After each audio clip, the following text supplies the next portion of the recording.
The magical world of Harry Potter has captured the attention of moviegoers for over 20 years, but the franchise got its true start 4 years earlier, when the initial novel took the world by storm and inspired a generation of children to read. Since the publication of Harry Potter and the Philosopher's Stone, generations of readers have been enraptured by the adventures of the young wizard and the whimsical yet dangerous world in which he inhabits. With an upcoming television adaptation coming soon, readers wonder how faithful this adaptation will be to those that came before.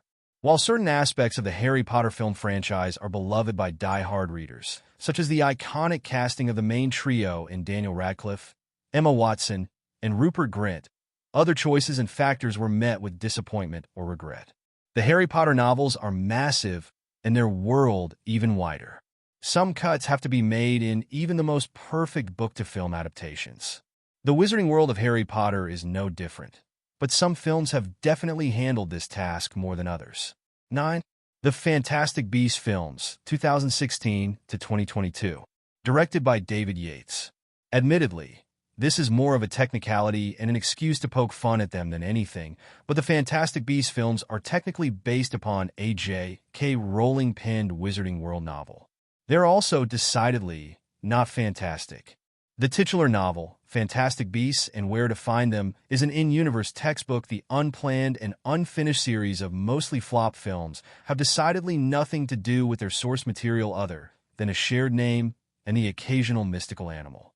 While the first film managed to craft a somewhat successful, intriguing romp set in the Harry Potter universe, the latter two films, The Crimes of Grindelwald and The Secrets of Dumbledore, devolved into a string of nonsensical plot points, dour lighting, and shoehorned-in consistently forced references to the Harry Potter canon. Fantastic Beasts should have taken from its novel more and been a fun glimpse into the world of Harry Potter outside that titular character, but the series wanted to stand as a prequel rather than on its own merits. With 3 out of a planned 5 films made, and no future in sight, Fantastic Beasts is failure and a stain on a great franchise. 8. Harry Potter and the Half-Blood Prince, 2009. Directed by David Yates. As the penultimate book in the original series, Harry Potter and the Half-Blood Prince bears the burden of largely being set up for the grand finale that would follow. In book form, this makes for a thrilling slow burn, as action and adventure take a back seat to love triangles, backstory, and a loving send-off to the boarding school drama part of the story. A movie has neither the time nor patience for all this character setup, and chooses to radically cut and change the Half-Blood Prince's story to include more action and explosiveness. The most obvious example of this being the nonsensical attack on the burrow around the midpoint of the movie, a scene which seemingly only exists to provide a burst of action in the movie's middle section. The most glaring omission in the Half-Blood Prince, however, is the vast depth of backstory given to Voldemort in the novel. The film touches on this aspect in a few scenes, but it is greatly reduced from the original story, leading to the loss of much context, characterization, and the true darkness of the Dark Lord's origin story. In novel format, a large amount of time can be used to convey Tom Riddle's transformation into he who must not be named and his history with characters like Dumbledore or newcomer Professor Slughorn, played by Jim Broadbent in the film. But in film format, much of this is streamlined and simplified to expand the action sequences. While characters such as Tom Felton's Draco Malfoy and Alan Rickman's iconic Severus Snape, the titular character of this entry, maintain plenty of depth, others pale compared to their book counterparts. 7. Harry Potter and the Order of the Phoenix, 2007. Directed by David Yates. Harry Potter and the Order of the Phoenix is the longest Harry Potter book by a wide margin. This means that its film adaptation moves quickly from plot point to plot point, while unfortunately making costly cuts, such as the depth of Harry and Snape's acclimacy training, Snape's backstory with Harry's father, and extra context around the fan-favorite Silver Trio.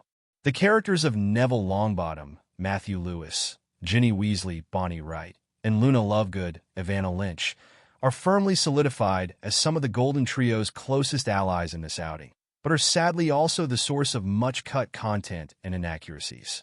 While the spectacular battle at the Ministry of Magic is translated fairly well, making for one of the most action-packed Harry Potter films, the full context of the trip is omitted, leading to a massive letdown.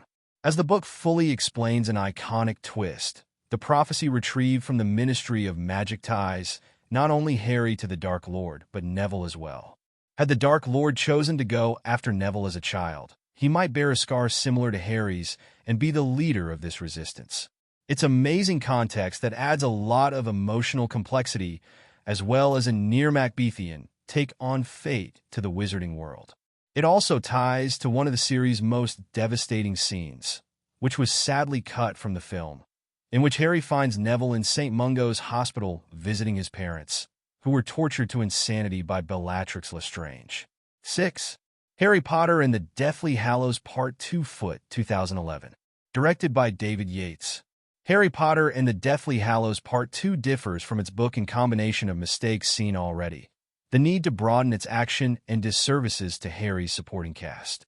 After the events of Order of the Phoenix, Ginny, Luna, and especially Neville are invaluable allies to Harry and his friends. The film showcases Ginny, Neville, and a rescued Luna alongside other Dumbledore's army members in the Room of Requirement.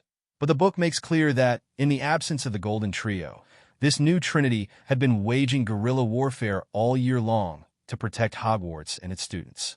And whereas the film showcases Neville waging a protracted fight against the important Horcrux Nagini, the book portrays him swiftly doing the deed in a confident motion.